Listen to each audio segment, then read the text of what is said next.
Anastasia fourth, and Savitude fifth, and Sarah sixth. Is that right? Does that sound good? So, hello. So Donna, do you want everybody to turn their video off? Anastasia said, yeah, in just a minute. Anastasia says Estella is pitching. So Estella will go, what did I say, fourth? So, yeah. Okay, great. So let's just put the orders down here on the chat so everyone sees it. We said, sorry, now I lost track. Okay, so Estella is first, and it's, who did I say second? The order just got shuffled. Rachel. No, it's third. No, Rachel was can be third. second. So who was who did we have in there? Who am I I missing? think it would be Abigail Faricia. Okay, so Racia, so now you're third. Sorry. I don't care. Doesn't matter to me. Racia, then Savitude, and then who were the last two? Sarah. Sarah, and who am I missing? Anastasia. But Anastasia says that Estella's pitching. Oh, okay. So who's number 6? Who are we missing? Justin. Justin, you're pitching? Right now. No, I'm not pitching. I'm looking at Who are we missing? Oh, That's what it's Abby. She can't join. Oh, you're right. She will be joining. She'll be jumping on later. She had some meetings that she. ABBY, as she spells it? ABI. ABI. Gotcha. Perfect. All right. I think we're ready. Okay, great. So do here's you what want we're going to do. We are going to, today is kind of going to be a test run because we're still kind of trying to figure out the best way to manage it. I mean, I told Allison this morning, my gut instinct is that we're going to be better off having like guiding questions, making it sort of a semi-dialogue. But we're going to start off just doing a straight out pitch without slides. Allison, Justin, and I will be rating notes in the chat. Try to ignore that as we go through so it doesn't throw you off, and then we'll just discuss it afterwards. And we're going to see after the first couple where our focus levels are, and that'll be a good gauge because the audiences will probably be much less. We'll see how then maybe we'll try a few with sort of like a guided question. Okay? Coolness. And so if you're not pitching, if you could mute your microphone, yes, that would be great. And then I will actually time you so that we know how long your pitch is. I'm not going to stop you, just keep going. And whenever you finish, I'll let you know how long your pitch actually was.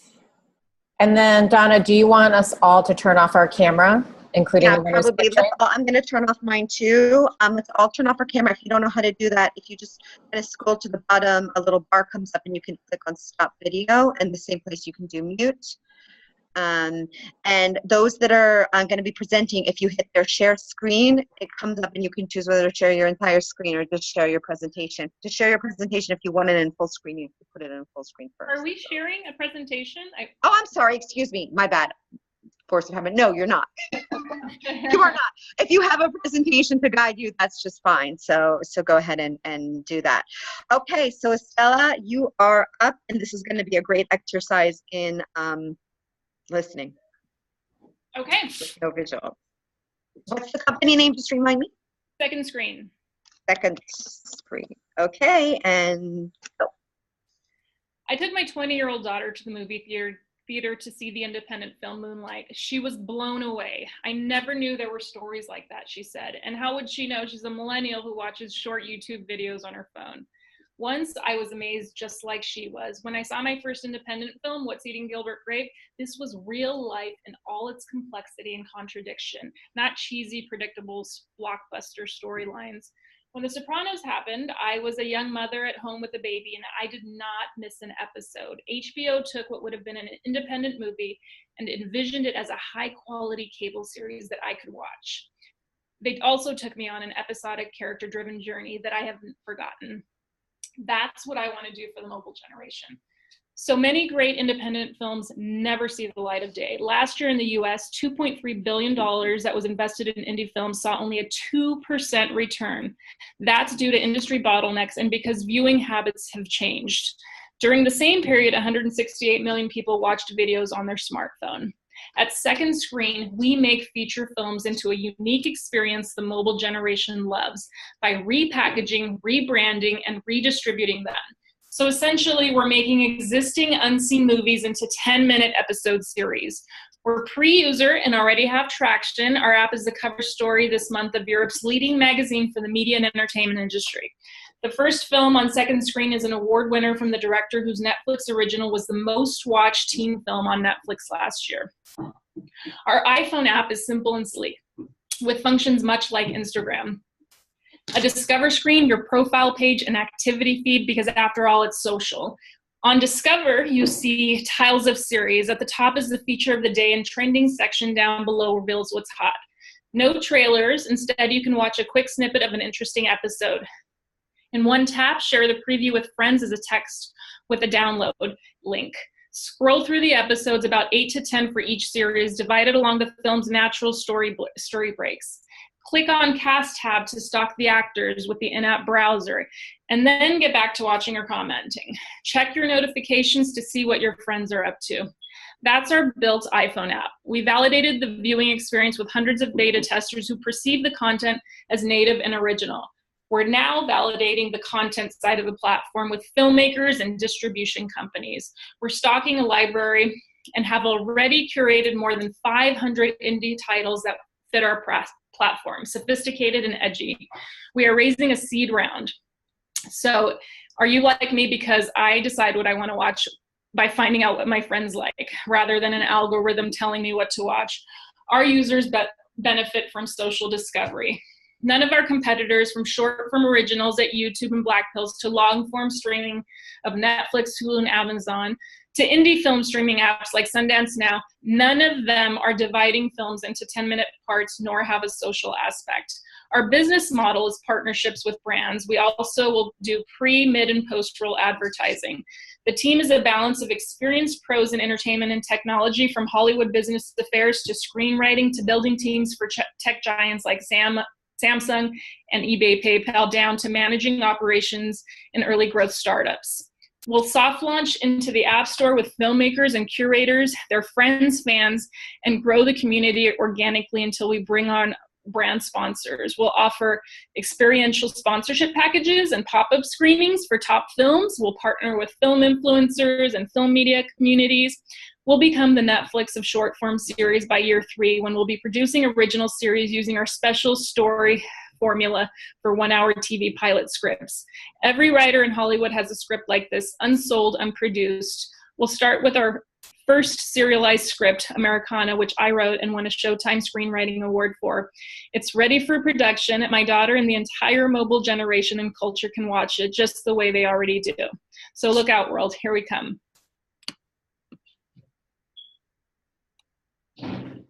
Good. Okay, that very was well 4 minutes and 10 seconds. Awesome. Okay, 10 seconds is good. That's barely a lag, but you're going really fast. It's not so much that I want you to think of it as fast as much as I want you to breathe between thoughts. I call it letting a thought land. I think that we're packing so much in there that I'm just trying to get through it all. So Then take stuff away. Let there be less about the business, the problem was very clear, but it took a long time to get to the point. okay. So you can shave some of that down. I love the way you started with the story about your daughter.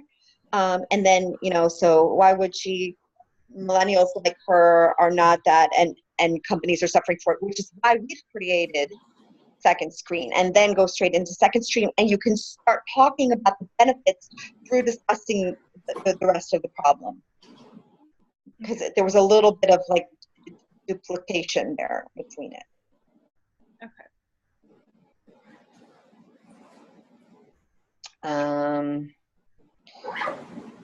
And so that was my main thing. I don't know. What are you thinking, Allison and Justin, about it going straight through like that? I feel that the first part I was listening, and then my brain just started to wander. Yeah, I agree. I was listening at first, and then I started to wander and had to refocus. One of the things I also got a little lost in, which is a challenge in doing this just with audio, but it is a great exercise, because I think it'll ultimately make everybody's pitches much stronger, even when they're pitching investors, is when you were just describing the user experience. I think that's when I started getting lost because there was so much packed in there. So I would encourage you to take a step back and don't feel like you have to use all of your 4 minutes. So I would say when you're starting to describe it, so here's all the cool things that you can do with our application. First, you can do X. Next, you can do Y. Then you can do Z. And I'd maybe focus in on like the 4 key things that is super cool about your product that in terms of that user experience where you can really start to envision it. Because once you tell me like 10 things, it's very hard for me to envision that without seeing it. So I think that's going to be... Especially when we're talking about screens. It's exactly. So I'd really just focus on like taking what the core of the product is in terms of that user experience and breaking that down into like 3 to 4 things that really what the product focuses on. And any product, yes, it can do 20 things, but really focus on what the core thing is that your users are going to be able to do. And that is really going to sell it, because it's not 20 things that's going to sell it. It's just like, really 2 to 3 things that are going to sell it. I also got a little bit lost when you started talking about the algorithm. So you may want to tweak that a little bit. Also just talking like Donna mentioned, just remember to breathe, slow down. It felt like you were reading a script, and we don't want to feel like you are reading from a piece of paper. So really, you have from now until the 7th to really practice and, really kind of memorize those key points. Mm-hmm. I want you guys to think of it as a conversation. Exactly. And probably, I have a feeling we're going to end up kind of planting a couple of guiding questions that you'll probably know ahead of time that just make sense to break it up a little bit. So it'll be even more conversational. I agree. I think after hearing this first pitch, that is where I'm leaning, is that we're probably going to break this up into like 3 guiding questions. Like we'll start you off like, Estella, tell us about your product. What does it do? So we'll come up with like what those questions are for each of you, but I think it'll flow better once we are able to come up with those 2 to 3 questions for each of you. I think that probably you won't need a first question because it's enough to just introduce.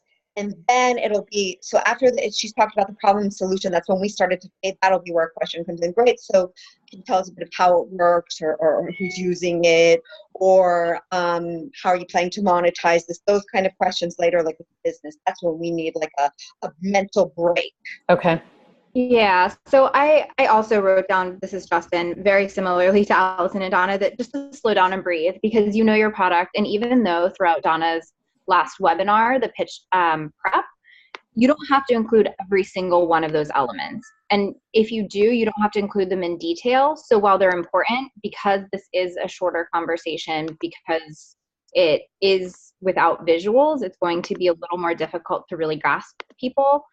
So that, like everyone else said, that intro was fantastic, the story, because it immediately demonstrated what you were doing and what the problem was. So then following that with that same conversational tone, because that piece specifically, you sounded so confident. You sounded like you were talking to us versus reading. And we need to continue hearing that all the way through, because that was fantastic. That was actually the best part of your pitch. Okay. One other thing, what does stalk the actors mean? Because that sounds a little strange, and I didn't know what you meant by that.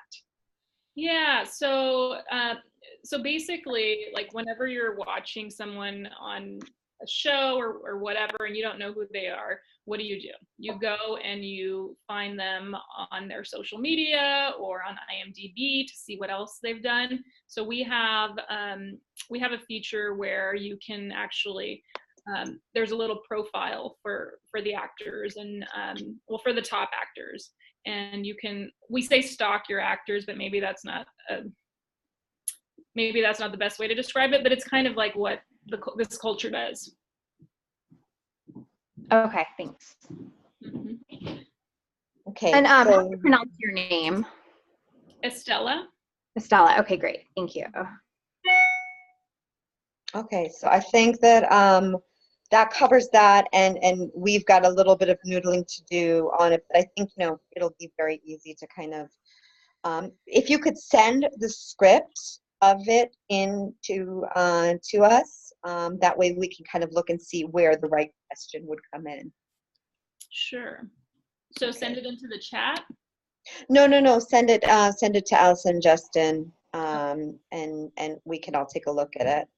Okay. It would actually be great, Allison, Justin, what would be great is if we open a Google folder for this specific pitch, and everybody just uploads their pitch into it in like a Google Doc or Google Slides, and that way we can look at it and have it there in common and have it just separate so we can all kind of be working in one place. You want that done now? No. Oh, okay. I'm just saying that way we can do it. Yeah. Kind of suggest. Yeah, we can do that. Yeah. We'll facilitate that happening. Yeah. So just a quick question. Going back to Anastasia sent over notes from last week's webinar, and so it has all the different aspects of the business that need to be talked about. And I think someone said that we don't necessarily need all that. Is that really the case? And if so, what can we take out? I think Justin mentioned that it's not that you should take everything out. It's just that you're going to have to figure out a balance of how much you're trying to stuff into this 4 minutes. So for example, when I talked about how you were describing the product, and I felt like there were 10 to 12 things that you were mentioning there. So obviously mention it, but carve that back to focus on 3 things instead of 10 things. So that's the type of stuff that we're looking for you to shave off, because remember the Adam, who is the investor that you'll be talking to from the Discovery Channel, he will be able to ask you guiding questions following the pitch. So if he wants you to get into more detail about specific things, he's going to ask you. Okay, got it. Yeah, so that's really what I meant by that, is to find those key pieces that are going to be more engaging and the most engaging, and really following through with those instead of just listing as many things as possible within each category that Donna had mentioned. Okay, gotcha. Cool. Okay, good. Thank you, ladies, for your patience. This is the first time this format is happening, so you're sort of our pioneers for this. So the next batch has, every second child gets it just much easier because the parents will know how to do it. Great. Okay. Estella, did you have any last questions before we jump over to Rachel? I think I'm okay. Anastasia, do you have anything? I think she's still muted, but okay. I am muted, but no, I do not. Okay. Thank All you. right. Good. Perfect. Thank you both. Okay, next Okay. one. Next up, we have Rachel. Hi, Hi. I'm here. Okay, so your challenge is to grab us and make us see things in our mind. Right. That's no problem at all. That sounds super easy. That's not at all. All right, great. Should I go ahead and fire away? Are you ready with the timer? Yes. Okay, great. Hi there. My name is Rachel McCrickard. I am the founder and CEO of Motivo. I'm also a licensed marriage and family therapist. So Motivo provides the consultation services that therapists need to become licensed. And I want to say a little bit more about what that means. So very similar to residency for a doctor, new therapists have to be under something called clinical supervision for about 2 to 4 years after they graduate from their master's program. And this supervision is not cheap. So I paid about $8,000 over the course of a couple of years to get the clinical supervision hours I needed to become licensed. This is the same struggle that about 300,000 other pre-licensed therapists experience when trying to get licensed in the field of mental health. But here's where the opportunity comes in, and it's really the reason that the time is now for a company like Motivo. In the last couple of years, states have passed laws saying that you can do your clinical supervision online if you're using a HIPAA-compliant video platform. That's exactly what Motivo is. We're a HIPAA-compliant video platform that connects pre-licensed therapists to the clinical supervisors they need for licensure. Online supervision right now is allowed in 46 states across the country, and we are really a first mover in this space. We are the first platform that's connecting these pre-licensed therapists to clinical supervisors. The total addressable market is about $780 million. And I want to emphasize that rather than being a I would like to have this service, it's really a have to have. This is a career entry mandatory requirement that all therapists, social workers, and psychologists have to go through in order to become licensed. So what's the revenue model? Well, we have a directory, think of it as a Match.com, for clinical supervisors across the country who are looking for supervisees. So a person who's a pre-licensed therapist would go onto the platform, they would view the directory of supervisors across the country and decide, who do I want to work with? They can work with someone from their own state, they can work with someone from their specialty area. So for instance, if you're a pre-licensed therapist and you want to work with clients who have eating disorders, you can pick the clinical supervisor that is perfect for you regardless of geographical limitations. So they choose the supervisor that they want to work with. We set up a video consultation call between the two, and they decide to move forward with working together. There's usually a 2 to 3 year contract that they sign, so there's a stickiness to the site in the sense that this is where they're going now to work with their clinical supervisor. We collect payment information from the supervisee, and we bill them at the end of every session, and then we pay the supervisor as an independent contractor, taking a cut for the administrative fees.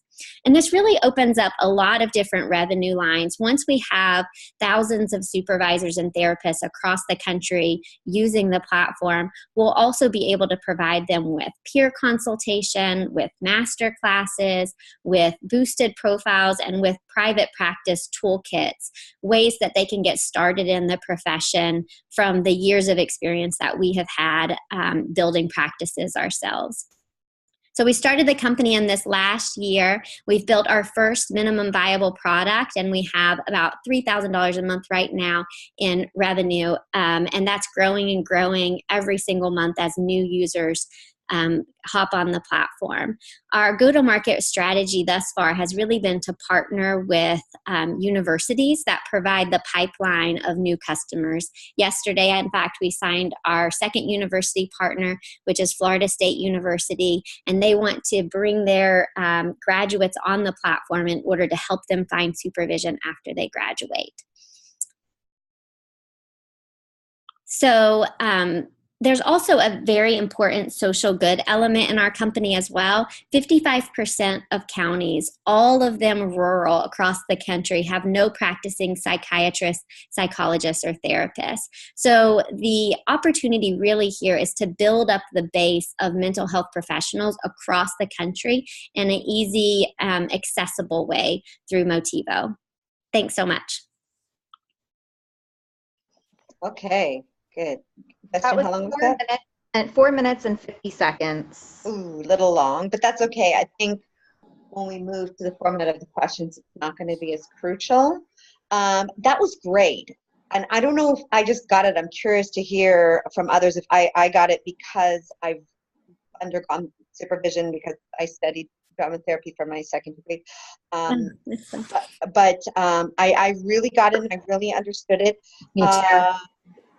I would back this, and I really like that you said it's a must-have. Now, I would back it with, there's a company called BetterHelp. I don't know if you're familiar with them. They're an app. And so they were acquired. They have huge reach, and so we're looking at models more and more of companies doing therapy via the internet, via phone.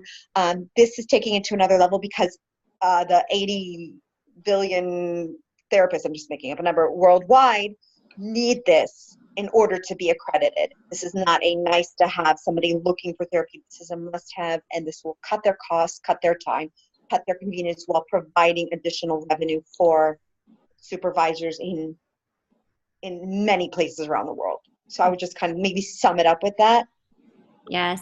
Yeah, I felt like my ending wasn't very strong at all. I didn't want to write the script, so I felt a little disconnected to what I was saying, and I kind of stumbled there. So I need to tighten it up a bit because it's hard to know, like, writing it makes it sound so much more fluid, but then going off the cuff makes it sound less rehearsed. So it's just kind of hard to know how to strike that balance. Mm-hmm. Yeah, you did a good job, though. There was only one part that I thought you kind of we're pausing, kind of. Yeah, I lost it completely. I don't know what I was going to say. Okay, thank you. That's helpful feedback. Yeah, and I think, is there, in y'all's opinion, kind of an understanding enough of therapy to mention places like Talkspace and BetterHelp?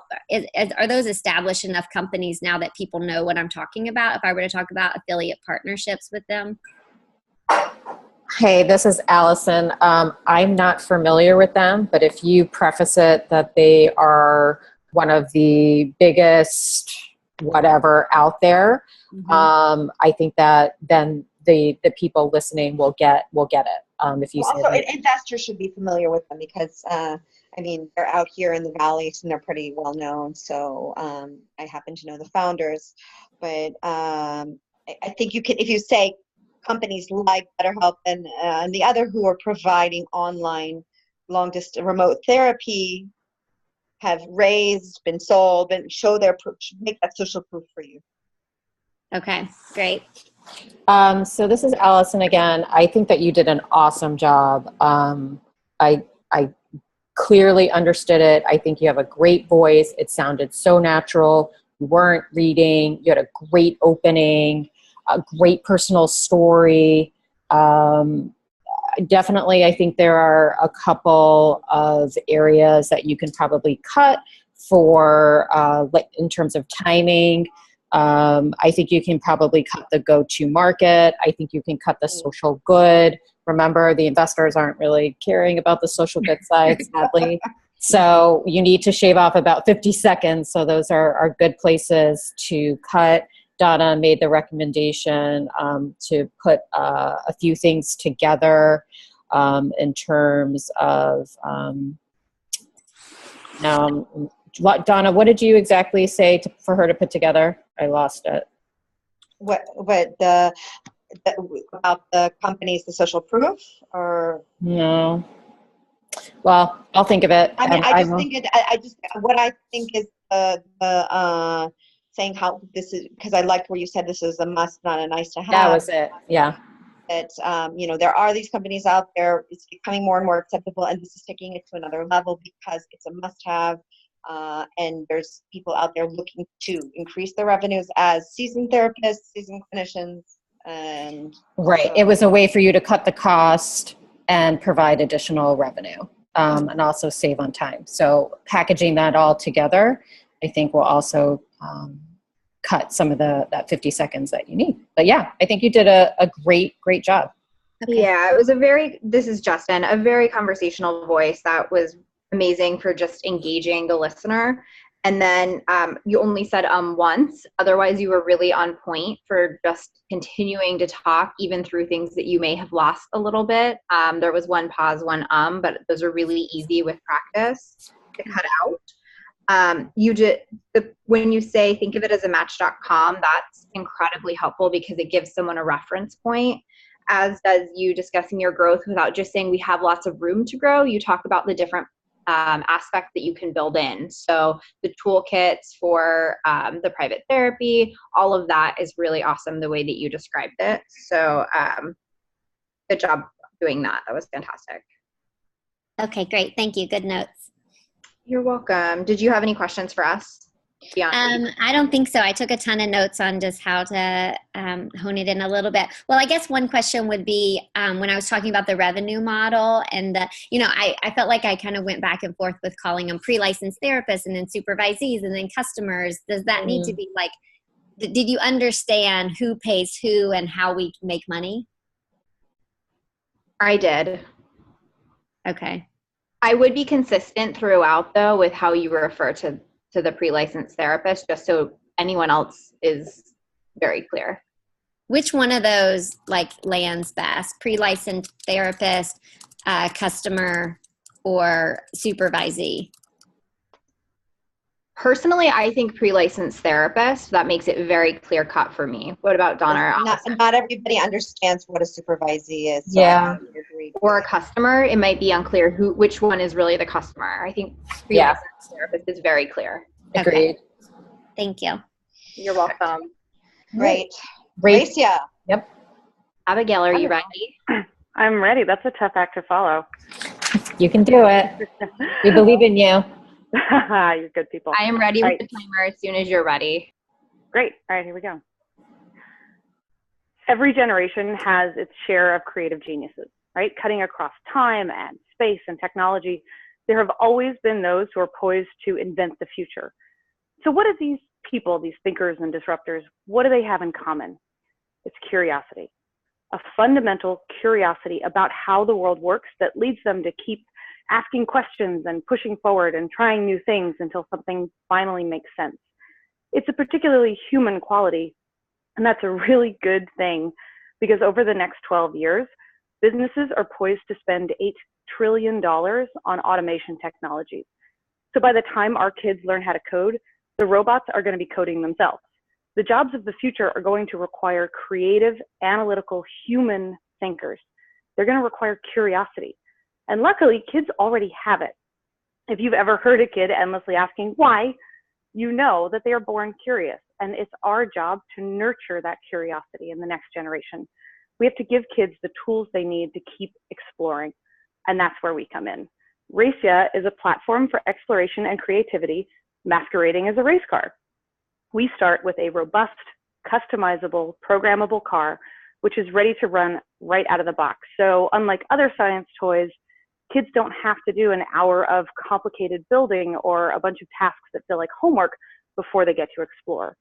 But as they start exploring, they find that they can change the wheels and the shocks and the gears. And there's even a power takeoff on the rear of the car, so kids can use the motor to drive totally new contraptions. Racia enables design and building the way Scratch enables programming. We make it really easy for kids and parents, starting at home with the car and then continuing online at racia.com, where there are lots of new engineering challenges to inspire kids to do more and original STEM content like 3D design tutorials to help them create totally new accessories for their cars. And because today's kids do need to understand how the physical and digital worlds intersect, we're developing Racia Pro to demystify robotics. So kids can program their cars to follow a basic script. And when they've mastered that, they can start to add sensors into the mix, which sets them on a path toward building their own autonomous vehicles. We're building Racia with an awesome team. I'm a doctor of anthropology, so my job is to understand people, what motivates them, what frustrates them, and to ensure that our products are as amazing as our users. My technical team have built and shipped significantly more complex hardware products than this one, and they all happen to be radio control car geeks. Together, we have tested Racia with hundreds of kids at playgrounds, at schools, science camps, and with teachers to make sure that the platform is really easy to use and that kids are actually learning as they play. And we're not the only people who think Racia is really powerful. We've actually been featured on PBS, in Forbes. We got an honorable mention in the Fast Company Design Innovation Awards, and we were named a top tech toy for girls by Good Morning America. And that's in part because people just get it, because hacking race cars just makes a lot of sense. But it's also because there is a growing demand for toys that keep kids engaged in the sciences. The educational publisher Pearson actually recently partnered with Littlebits to bring this kind of thinking into classrooms alongside traditional textbooks. And stores like Walmart and Target and Amazon, they're actually creating dedicated spaces within their stores to capitalize on the $800 million a year that parents are spending on these new STEM toys. So altogether, Racia is a car plus educational content and a nearly limitless set of upgrades, add-ons, and customizations to make it the fastest way to explore science and engineering. Through Racia, we want to see curious kids grow into equally curious adults, where they see the world as an endless series of opportunities for discovery. And we cannot wait to have you on this journey with us. Thank you. That was 4 minutes and 5 seconds. All right. Great. Okay. Now, I'm just a little, I mean, it sounds amazing. It sounds like something I would use, but I'm not clear because I'm not seeing it if it's a full-size kind of car that they fit in, if it's something they do with a remote control. I'm not able to imagine in my mind what it is. Okay. Can you tell us? Oh, sure. It's a remote control car. No, so it's like small, but and just, but I'll and they make can sure change that's the not gears. They can change and it's also answering questions, or it's just letting them explore a car. Yeah, they can explore a car and then they can build on the car itself. So they start by changing out the wheels and the gears and that kind of stuff, and doing engineering challenges like trying to make your car climb up a ramp or jump over your toys or drag something across the room. And then once they've mastered those, they can do more complex things like building off the power takeoff or programming. So it starts as a remote control car that is customizable, and then it builds out from there. Okay. So sorry, go ahead. I'm still kind of like not 100% clear. Okay. The uniqueness here. How it's different from other things out there. Okay. Do you want me to talk it through, or do you want to just? Yeah, no, talk us through. Sure. So, yeah, so what, the way that most toys, there's two kinds of toys. There's the sort of building toys that kids have, where they have to do like this really complicated, put everything together, and then the toy itself is actually not that satisfying to play with, right? So your Lego Mindstorms, that kind of thing. Then you've got your super fast and fun little radio controlled cars, but you can't change anything on them. You can't do anything with them, so you can't really learn very much. And so what we're trying to do is fall into that middle ground where you have kids who really want to customize and make things their own, and the kids who also really just want to play, right? They don't want to get homework. They want to get toys. Mm-hmm. And so giving kids a toy that they can then explore with gives them what they want and gives the parents what they want, which is the toys that are going to make their kids actually successful in the future, right? Because that's why parents are buying all the STEM toys. And so what we've seen when we take it out into the world is that kids take the car and they just play with it. And then they come back to us and they say, well, what else can it do, right? And we said, well, what do you want to do? They said, well, I want to jump over my toys, or I want to try and climb up the wall with the car. And so we help them figure out how to set up their car to do that. So we've taken that experience of having kids actually walk over and talk to us and put it both in a booklet that comes with the car, but also online where there are more kind of detailed lessons and engineering plans and fun experiments that they can do and share with each other. Mm-hmm. Okay, got it. So it just gives it more interactive, more repeats, more. Yeah, because also there's, once you've, parents don't like one and done toys, right? Where you buy something for a lot of money and then the kid only plays with it once and never again.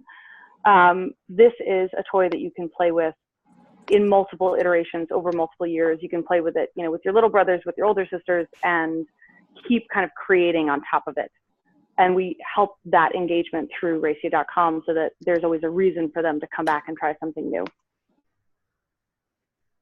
Okay, so I would say more about that. I would also talk in the problem, like at the beginning, that kids Sure. are always, and my little almost 2-year-old, her favorite words are, "What's this? What's that? Who's that?" And so that really rung with me. But I think maybe the idea of, okay, great, they get a car, they get a gift, they get a toy, and there's very few times that they'll go back and play with it once it's done. So how do you keep it going? How do you keep it interested? How do you keep it replenishing beyond just, because I think that's the allure of mobile apps and screens, that there's always something new, but physical toys kind of are missing that aspect. STEM, so maybe address that a little bit more. Okay. This is Allison. So I was so freaking excited when I saw your product and your video, and I couldn't, like Donna, I couldn't like envision it here, and I'm at more of an advantage than she is because she didn't see the awesome video. And so I want people to walk away hearing your pitch and being like, oh my God, I want that toy. And in your video pitch, you said it could be for like a 4-year-old to like 40-year-olds. And I loved that because I want to build that car. And so I think that needs to come through, that passion, and how I can visualize the product. So I think that you spent too long on like talking about the disruption and the industry and how we need this. Like, that's too much. I would just start with like, you know, Racia is doing da-da-da-da-da, and you said exactly what you're doing. And I would get into like how you're doing it. It's like, we are giving kids for the first time the ability for them to build their own cars with sensors, and they're going to be able to program how they can, you know, jump over a ramp, and how they can change wheels. They've never been able to do that with toys, with, you know, cars before.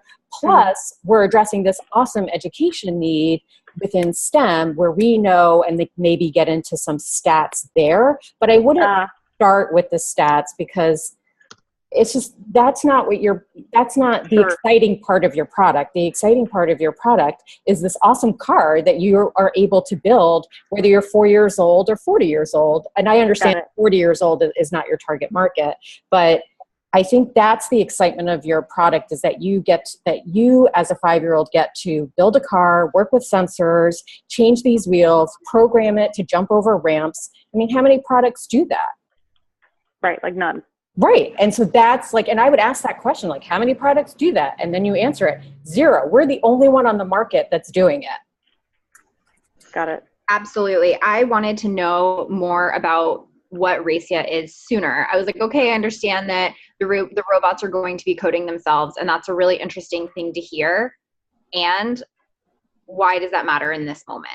And so sooner in this pitch, bringing us in, getting us excited, and all of those different aspects that Allison said to draw you in, definitely make sure that you're bringing those forward sooner. Okay. Also, not necessarily listing all the awards or your appearances. A couple of key ones would be good, but that's not the part that people listening or that the investor, they want to hear some of them because that is impressive, and we want to be drawn in more. So engage us so that we are even more impressed by those things. Okay. And then less about other STEM toys, more about yours and how yours can just be the best on the market for this particular industry. And then practicing too, so it doesn't sound like you're reading. So just that, practicing that conversational element and getting excited about your product, because you are. So when you're just talking to us one-on-one, we hear that excitement and we hear that you believe in what you're doing. During that pitch, it didn't come across quite so strongly. Okay. Sorry, I'm just taking notes. No, don't be sorry. Thank you. That is super helpful. Good. Did you have any questions for us? No, I think you've answered them, so that was really good. Oh, perfect. Good. Well, next up we have Camilla from Savitude. And just so everyone knows, we will also be sending this recording out, so you can rewind and re-listen to your feedback as well. Hi, can you hear me? Yes. Yay. Hello, everybody. Hello. I never got the style gene, but my friend did. And shopping with her didn't teach me it either. After I found it and got exits from 2 predictive modeling companies, I went back to school for an MFA in fashion design to see how long it would take me to fail. I ended up graduating and started my own label. I did a runway show at Lincoln Center and blah, blah, blah. I eventually ended that chapter. But how many times have you wondered if your clothing choice is correct? The surprising thing is that the origin of this question is the same as the 30% retail return rate that ends up in $50 billion of unproductive inventory. And a big part of the problem is that clothes are designed to fit the idealized hourglass body shape, leaving 80% of women struggling to find clothes to fit their shapes and proportions. Savitude offers a complete software platform to retailers to make buying decisions easier for shoppers in store and online. We curate the entire clothing assortment, giving recommendations based on individuals who will be wearing the clothes, not the idealized fit model. Savitude offers a complete decision process solution from visual discovery to shape matching through to outfit creation, unlike others who offer only one of these aspects. We scrape the images from the retailer's e-commerce site, classifying the clothing by design detail. Our integration is simple, just a few lines of code carrying the questionnaire. Shoppers never leave the retailer's website as they answer our 6 very easy questions. Our knowledge base curates the entire clothing assortment into what is best for each shopper. She can then search by design detail and look at 2 or 3 piece outfits created for her shape, and each is created with similar or complementary colors. We have results from 190,000 shoppers, including a 91% completion rate on our questionnaire, a lift of 7% from the A/B test we did, which we extrapolate to 30% in full shopping. We have a SaaS business model and are talking to about 10 retailers now. We participated in Techstars Retail in partnership with Target and exited the program with a paid pilot because, in the words of one executive, Savitude knows how to get things done. Our technology is easily applied to other areas, and we believe it can support shopper decisions in a department store full product catalog. I have 4 other co-founders. Our CTO is an expert in computer vision and machine learning, and the other 3 are fashion experts. Our ratio of engineering expertise to domain expertise is 1:4. The ratio in competitor companies is typically much greater. We have made all this progress in a few $100,000 in 2.5 years. We're raising $1 million now with $300,000 committed. And with these funds, we hope to help all people confidently find clothes to fit their bodies and help retailers stay profitable. Thank you. That was exactly at the 4-minute mark. Yay. Very clear. You have a great voice. I love the pauses and the time you took. It sounded very conversational without anyone even conversing with you. So I think it was great. Yay. I have very little notes other than that.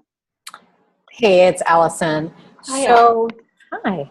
So I've been following Savitude for probably 2 years now. So I know a lot about your product, and I've watched the incredible growth of the company, and I'm so excited for you. So because I know so much about your product, I know that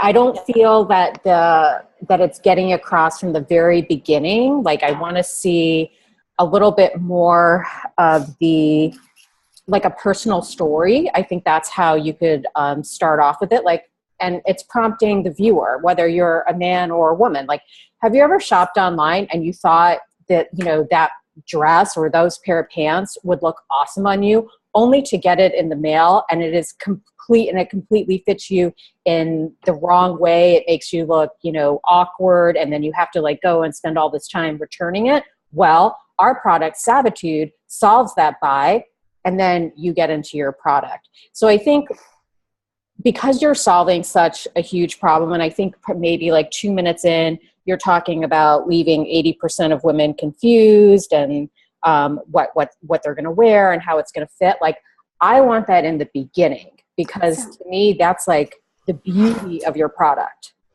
So rather than talk about why I founded it, talk about why you might be interested in it. Yeah, because you're selling me. I mean, that's great that you have that you do talk about the company founders' backgrounds at, later in the point. And if you want to bring in like, your background as well, I think that's great.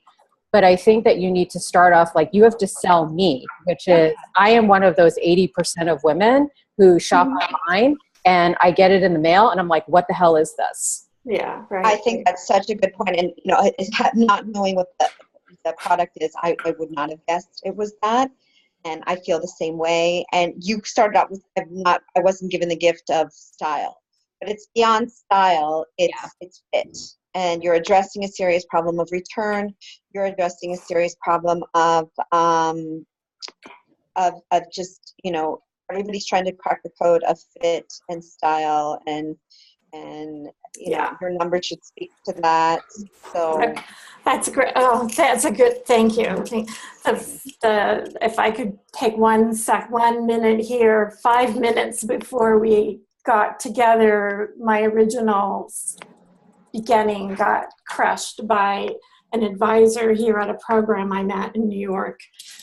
So that's how I came up with where I started. Yeah, so I think it's good to hear that insight, but we definitely don't need it for this, particularly because I feel like it closes off your market. So someone who's like, oh, I actually love my style since I feel really confident in my clothes, might just kind of tune out and say this isn't for me, versus it's very different to not, like Donna said, fit and style.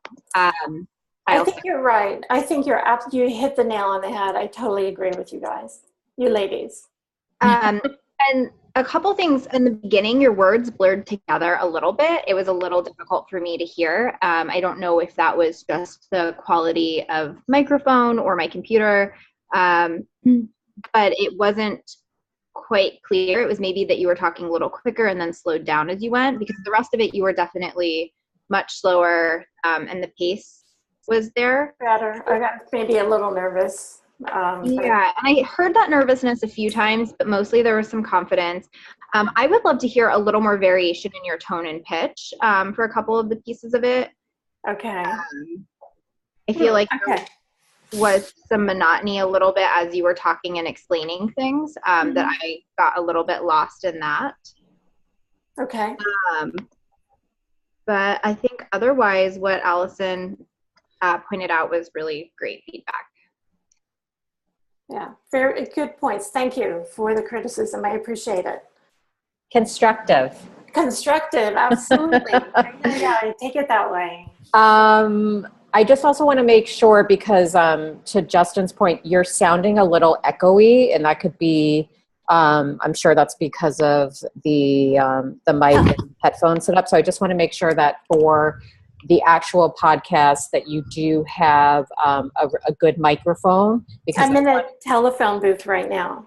Oh, okay. I will not be here. All right, perfect. Okay. Any other questions for us?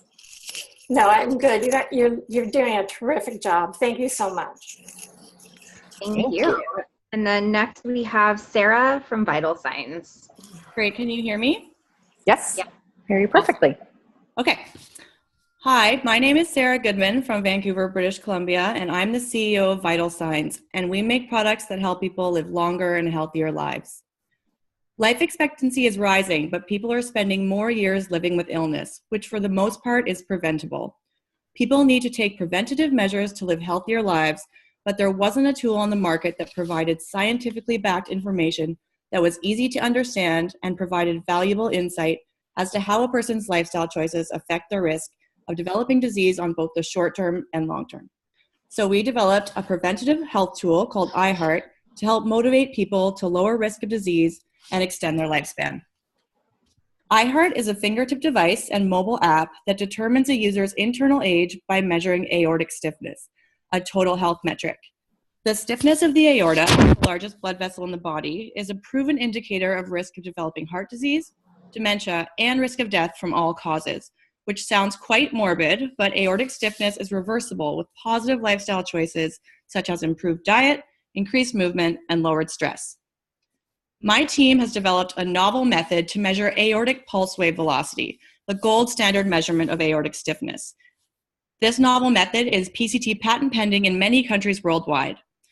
iHeart has been sold for 3 years now, and we have over 10,000 users in over 65 countries around the globe, and sales reaching the $1 million mark. We speak to our users regularly and have continuously learned what they want and need from a product to help improve health and lower risk of disease. So now we're building something new. We are midway through developing our next generation product, a lower cost device with increased features such as blood pressure measurement without a cuff, ECG, electrocardiogram function, arterial stiffness, heart rate, and blood oxygen reading, all from the fingertips. This new product is being paired with a subscription-based AI health coaching application to gamify the experience, and is also paired with a seamless API for enterprise use with employee wellness groups and insurance agencies. We want you to be using this with your family across the room, across the country, and the globe, and motivating each other to get healthier. We want employee groups to be using this to motivate employees to reduce sick days and improve productivity, and insurance agencies to be using this product to lower premiums based on actual health improvements. We have begun talks with various large companies around licensing our IP to be input into other products used worldwide to help people get healthier. We have a wonderful team, a great board of advisors who are experienced in health technology, hardware development and scale, growth and impact, and a scientific advisory board of cardiologists and doctors who are working on studies in universities across North America. We are focused on building products that will help people all over the world improve health by measuring health metrics that matter. Our company is currently raising a $1 million seed round and is looking for strategic investors who are experienced in consumer and enterprise health technology, SaaS applications, licensing, and growth. We have a great team, proven traction, impressive IP, and a whole lot of passion. If you're interested in hearing more, please email me at sarah@goiheart.com. Done. Sorry, I had to find the unmute button. That was 3 minutes and 15 seconds. Oh, okay. Okay, so you still have some time. Okay, so the problem was clear. I got that. I lost track of what it was actually doing, because at first I thought it was like a management app, but then you started talking about the measurement part of it. So I'm kind of not clear on what the whole package is. And again, Okay, I don't have it in front of me, so I need a super clear explanation of what it is. Okay, so when I said that it was a fingertip device and an app, that didn't. I missed that, kind of somehow got lost. Okay, so I can explain that a little, like about the first version, and then when I speak about our new product, I can kind of like create more of a visual explanation of what it is instead of just. Okay.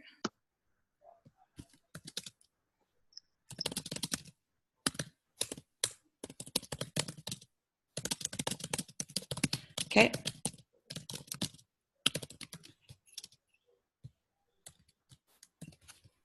Donna, anything else? That was all I had. Other than that, it was clear, but that kind of completely set it off for me. And once I didn't have that, my brain just went fluid. So Sarah, it's Allison. So I saw your pitch on the Dragon's Den and it was friggin' awesome. And I want to see that same vibe and how you explained it. And I think every dragon ended up, I think, investing in you except for one. So I want to immediately get your product, and I didn't quite immediately get it like I saw it in that pitch on the Dragon's Den. So Obviously, Okay. you had a visual there. You Mhm. don't have that here, but that doesn't mean that you can't replicate that same type of energy and vibe. So maybe starting out with a story, like super quick, like, have you ever worked out and wanted to know something specific? Or have you ever tried to, lose 5 pounds and like didn't know like where you were at on, in terms of your internal, how do you describe it? Your internal health clock, Internal age. your internal age, some sort of personal snippet where you're asking the audience something that you feel that they've identified with, because everybody wants to feel younger, let's face it. And that was like the beauty of your pitch on the Dragon's Den, was like people were able to like test your device to see what their internal age was, and like some people were like completely shocked. So there's a natural curiosity that people want to know this, and I think that you need to tap into that curiosity from the get-go. And then so you answer that question. Great. Well, our product does it for you. And here's how we do it. And then you describe exactly what the product does. And the beauty about your product is that from a consumer perspective, it's quite easy to use. And then it spits out these results that you see immediately. And then you're able to use our app to take actionable steps to get your health where you want it to be. And then you can get into, a few more specifics on how it does that. Boom. I think you have such an easy to understand product. And I just think you just need to just work on that intro a little bit more. And then I think that you will nail it. Okay, cool. That helps. Yeah, you have a really amazing speaking voice, but throughout it sounded like you were reading, and I want to hear less of that. I want to hear more conversation. I want to hear more of that engaging tone of you talking almost like you're talking with us about what this is, how it's working. And instead of saying things like various companies, which is very vague and it makes people kind of tune out because they don't actually know what that means from a tangible standpoint. Either cutting that or giving examples of a couple of those companies, something that's going to bring us right there with you. Oh, okay. I have to double check that I'm allowed to say their names. You don't have to, and you can cut that. It's just when you say like various companies, that's kind of arbitrary and doesn't mean anything to us. Oh, okay. Yep. And then just like I said, practicing so it comes across as conversational. Because you do get a little bit robotic in reciting the accolades or the things that you've done or the ways that it's helping without really bringing that humanizing aspect to it. Right. And you do have plenty of room to play around with that. Yeah, I do have it written out, but I'll probably just change it to like bullet points and perfect. Yeah, actually just talk about it. And then your ending, I would not end with, and if you want to reach me, email me at da-da-da-da. I would end with something, something powerful. So if you're looking to, gain control back of your health and measure your internal age, try blah, blah, blah, blah. I would end with something like powerful. Yeah, something inspirational, like we can do that for you. But if we're like pitching it to the investor, shouldn't we be ending it on a note like to make them hungrier? Or is that does that still work? So I think by ending it in a way that's like, I want to bring you into this is going to still work with the investor. And you can be talking to them. Like if you want to learn your internal age, like or if you're like even thinking about like their families, like this might be something that they're really interested in for their parents or their kids or whoever, and just saying like, if this is something that like, this is something that's important that you can use for your whole family or something, and really bringing that person in because they have access to your information, like the investor that you're talking to. And we have your information on the website. So if anyone else wants to reach out to you, they can. Okay. Yeah. So join us on this journey to do da-da-da-da-da. Okay. Cool. Great. Any questions for us? No, I think I'm good. That's really good feedback, and I'll be able to incorporate that and practice it a bunch more before the actual. And then I'm just using my laptop because my colleague has the mic, so we'll be using the mic on the actual podcast recording day. But yeah, there's all this external noise. Sorry. Oh no, no worries. And a quick question for you, Sarah. I can't quite remember. Did you mention that you're partnering with health professionals for people that get really low or really high internal ages? Hello? Sorry, it just cut out a little bit. Did I mention that we were working with health professionals for what? For people who do end up getting a really high internal age when they use your device.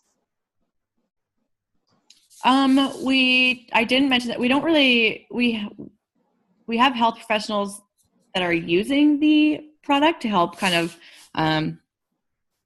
improve their product offering and show that what their sessions or whatever they're selling is working for the client. But we don't really point anyone in the direction of a health and wellness professional yet. Oh, okay. So in your application, you'd said that you were going to implement a subscription service so that people can work with health professionals. The subscription service the end user will always be a consumer, but it can work with employee wellness and insurance brokers and their rewards-based platforms. Oh, so that's what the subscription service is? Yeah, so it would be used by people, just like any kind, if we have like on the B2C side, and then like a corporation would purchase a package of it for their individual users. Okay, great. We're still building that out though. So we're like halfway done the build of the second product, and the first part is the hardware. Okay, great. I will send you any additional feedback on that in an email so we can keep moving, but thank you for clarifying. Okay. And then next up we have Abby. And Abby is our last one to go. Yeah. Hello. Can you hear me? Hi. Hello. Thank you so much for being able to jump in and move your meeting around. Oh, my pleasure. Sorry, I moved to San Francisco 1 week ago, so life has been... Oh, wow. Yes, a bit chaotic since then, so keeping track of time zones, and we're setting up the office and that kind of thing. Normally, I'm not so disorganized, but thank you for fitting me in. Absolutely. Welcome. Wonderful. So shall I just start? Yes, please. Great. So hello, everyone. My name is Abby Ramanan, and I am the CEO of Impact Vision. We're a company developing hyperspectral imaging software for food companies. But I promise you I will explain what that means. But where to start? So ever since I was jumping around in bins at university rescuing food, I've been consumed by and consuming food that would otherwise be wasted. And it's interesting because over the last few years, this has gone from a really peripheral activist-led issue to something very mainstream that governments and the UN and everyone are addressing. But the first step in order to really reduce waste is to measure it and to objectively understand where waste and loss is happening in the supply chain, why it's happening, and how it can be prevented. So just to give you a bit of information about the scale, 1/3 of all the food produced in the world today is wasted. That's over 1.3 billion tons. Every third apple, orange, and walnut that we produce doesn't end up on our plates and ends up in landfill. And in the next 40 years, we need to produce the equivalent of all the food produced in the last 40,000 years. So we're facing some really significant challenges. And the key shift we've got to all make mentally is we've got to move away from increased production to really improving the distribution and the flow of food throughout the supply chain. So the way that the food system, agriculture is the world's most globalized industry, and it has basically not been affected at all by digital technology. So really key quality parameters like pH is measured using a destructive test. Color is assessed by people standing by the side of the conveyor belt and looking physically at products. Firmness is measured by using knives to cut products like meat and measuring the pressure. And contaminants are also looked for visually. So this is a really analog system, and it's just not suitable anymore for food production facilities where millions of tons of produce are passing by on a weekly or even daily basis. So what are we doing to address this? we're taking a space technology called hyperspectral imaging and combining it with machine learning to produce a system that allows chemical information to be extracted from images. So, for example, you take an image of meat. We make software that tells you the pH, the tenderness, the objective color.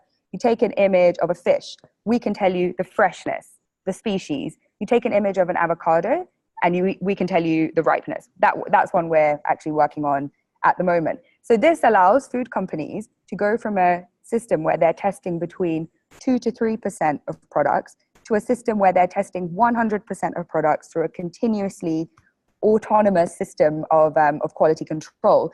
And it is nothing short of revolutionary, because it means that decisions can be made about every single product based on its chemical composition. And this is really a kind of tool for improving the distribution of supply chains to ensure that the yield is much higher, to start to alleviate pressure on production. So we really sit at that section of the supply chain that's post-harvest and pre-retail. So it's an industrial solution, and we're focused on optimizing distribution.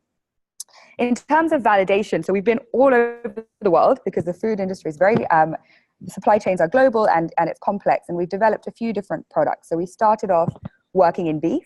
We developed algorithms to classify the pH and color of meat, because that corresponds to shelf life and it can help retailers reduce in-store waste. We developed a model for tenderness classification, which will allow beef producers to charge a premium price for meat classified as tender and double their revenues. Our first commercial contract is actually for foreign object detection, so looking at contaminants both on the surface and under the surface of sugar to prevent product recalls further down the supply chain. And 2 pilots that we've just carried out have been one on fish freshness and another one on avocado ripeness. Our go-to-market is we have our first commercial contract signed. We plan to sell 4 more systems this year, hitting 500,000 in revenue by the end of the year. And we have to date around 100,000 in pilot revenue.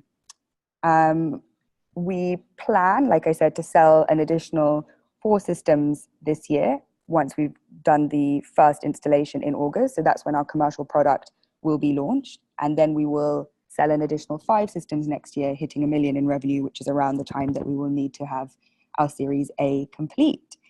So what is the kind of vision for this technology? So like I say, if we look at it in a more conceptual way, it's really empowering us to see beyond the borders of human vision. Human beings have very limited vision. We only see a mixture of 3 color receptive cones, and hyperspectral imaging basically allows you to have access to over 200 different bands of color. And this is particularly exciting in terms of the vision, because within a couple of years, like all sensors, these sensors will also become commoditized. So when that time comes, we can use the same software system to integrate with multiple hyperspectral sensors. That's why we focus on the analytics. We want to be hardware agnostic. So within a couple of years, you'll be able to go into a supermarket, take a photo of an avocado, and our software will tell you how many days until it's ripe. Or you'll be able to take an image of a fish, and we can tell you how fresh it is or what the species is. So consumers, after so long of being subjected to an asymmetry of information, will be able to hold companies to account as well. And we think that's really exciting, as well as being able to kind of see beyond the borders of human vision. So if you're interested in finding out more, please get in touch with me. And if there are any investors who want to support us on our journey to build the food system of the future, then I'd be very happy to speak with you as well. Thank you so much. That was fantastic. And you, however, ended a little late. So that was 6 minutes and 6 seconds. Oh God, I'm so sorry. I will promise that was long. Sorry. I need to cut it down by 2 minutes. Okay. Okay, it was fascinating, but this is another one of those that's going to be very hard to follow without slides. Yes, it is. It's almost got a bit academic. Okay. I know you sound super passionate about it. I love listening to you. You have a great voice. We need to get the story much leaner. Okay. The beginning part took you probably, I wasn't measuring, but it took probably almost 2 minutes, I'd say. So, okay. I would focus on, now, are you really focusing on solving the problem of waste? Is that the big problem you're solving? Yeah, food waste, but because it's such a big topic. We focus more on optimizing supply chain distribution and reducing. Yeah, the vision is around reducing waste, but when you come down into the nitty gritty, it's about increasing the yield of supply chains through improving the sorting process, for improving distribution, that kind of thing. Okay, so what would you say is the number one reason for waste in the stores and in the supply chain? Because they're not realizing the spoilage. It's because it's a sample-based system, and a lot of assessments are done visually. They're done using pH meters, like 1 in 1,000 or 1 in 2,000 samples are tested. It's because it's very inefficient, and that inefficiency drives a lot the that's a great way that you just said it. That's a great way. That's simple as that. Explain it. So the margins I know are so small for grocery stores. Yeah, they are. Supermarkets, and I don't remember what startup I was meeting with recently. They're dealing with it in another way, but it could just be a fraction to make a difference in being profitable and being not to mention the waste, which again, as Alison said before, we're not looking just at the doing good aspect of not wasting. We're talking about the impact. Yes. Yeah. And if that's going to be what attracts the stores to buy from you, to become your customer, then that's going to be what's more interesting to the investors. So I would address that as well, and not to mention the fact that this is, we're saving, we're not throwing things away. It's just increasing profitability. You don't have to get into so much of this. Address the economic aspect to food companies. I think so. I think that's going to be a real problem, what you're able to save them in a year. Yeah, for the majority of applications that we work on, because it's early stage, it's actually about to be perfectly honest, the real core waste proposition still doesn't resonate that heavily with food companies. So a lot of what we do is enable them to charge a premium, enable them to sort better, and it's more around the value added. But I can work it into a whole story about that's the first step, and waste is the longer term plan, if that makes sense. Okay, so but I still think that's where the money's really going to come in. I mean, correct me if I'm wrong, so I mean, I just that whole bit has to be sorted out and focus change, and not so much on the science. It's fascinating, but we can't see it. That it just all we need to know is you have a science. I don't know if it's a scanner or it's a scanner. Okay, is it handheld? Is it big? Is it so it's just whatever it is, we can accurately see how far along something is for ripe, spoiled, blah blah blah. Yeah. Okay, great. Okay. Perfect. Yeah. I'm just making some notes. Yeah, that's great. Okay. And just so you know, Abby, you missed this in the beginning. We are recording this, so we can also send it to you. So, of course, feel free to take notes, and you'll get a copy as well. Okay, great. Thank you. But I think that was fantastic. Of course, too long, so you'll need to shave down. But I love in the beginning where you mentioned the hyperspectral imaging, and you're like, I promise I'll explain. It was so conversational. It brought me in. It sounded like you were talking to the listener, which was fantastic.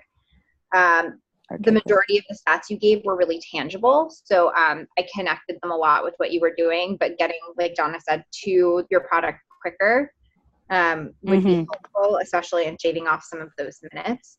But you have a fantastic voice and such great examples. I loved the examples of the avocados and the fish and the meat, and how you went through that really quickly, and what you're going to be able to see, or what you can see with each of those.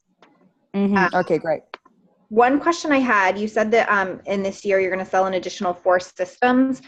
The system that you're referring to is the camera device, right? The scanner? Yeah, I thought that I should cut this out because I didn't have time, but then I went over anyway. So we don't manufacture any hardware. We're solely an algorithm data company. But because this technology hasn't been widely used in the food system, we source the camera from our hardware partner. We do a calibration. We package with the software. We then charge an installation fee, and then there's a software fee. So we provide a full end-to-end solution, and we'll probably have to do this for the first 15, 20, 25 systems. Once the technology becomes a bit more ubiquitous, we want to focus much more on the imaging component and work with distributors. But when I say system, I mean the camera and the software. We take care of the installation. We mount it on a rig on top of a conveyor belt. It's a line scanner, so it's custom built for use on top of conveyor belts where there's high volume of products passing by underneath.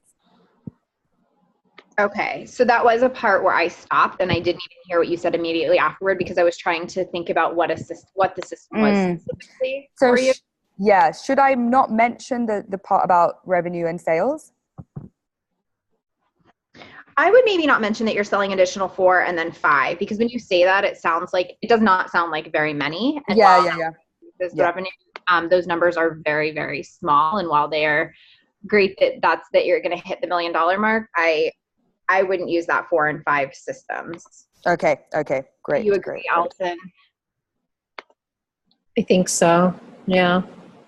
Yeah, that sounds. Yeah, I forget that it's they're very small numbers when you're like selling one system is a huge deal. Right. And congratulations, that's fantastic. No, It's no, just no, as a listener, it's a little. It doesn't sound very high, and I got caught by that word systems. Okay, perfect. So Yeah, I mean, I think it's fine for you to mention like what the sales are, like the number, but just don't go into like, and it was only that it was 4 to 5. I would just mention the number.